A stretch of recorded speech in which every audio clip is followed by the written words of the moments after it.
రాష్ట్రంలో 25,000 కంటే ఎక్కువ జనాభా ఉన్న గ్రామ పంచాయతీలను పురపాలక సంఘాలుగా ఉన్నతీకరించే ప్రతిపాదన ఏదీ లేదని పురపాలక శాఖ మంత్రి నారాయణ స్పష్టం చేశారు.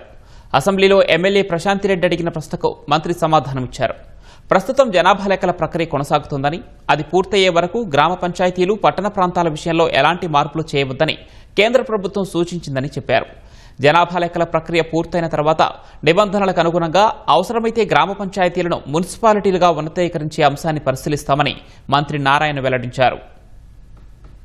యాత్రలో శ్రీ నారా లోకేష్ గారు ఇచ్చిన మాటకారం కోవూరుని మున్సిపాలిటీగా చేస్తామని హామీ ఇవ్వడం జరిగింది అధ్యక్ష. కోవూరు నియోజకవర్గం కేంద్రంగా ఉంది. ప్రస్తుతం కోవూరు పంచాయతీ పరిధి సుమారు 4 కిలోమీటర్లు ఉండగా మొత్తం కూడా ఆ ప్రాంతం పూర్తిగా పట్టణ స్వరూపాన్ని సంతరించుకుంది అధ్యక్ష. కోవూరు మున్సిపాలిటీ కోసం ఎన్నో సంవత్సరాలుగా ప్రజలు ఎదురు చూస్తున్నారు అధ్యక్ష.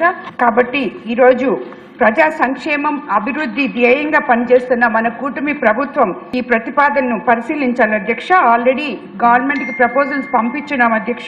జనాభా లెక్కల ప్రక్రియ 31/1/2021 ఉంది అధ్యక్ష.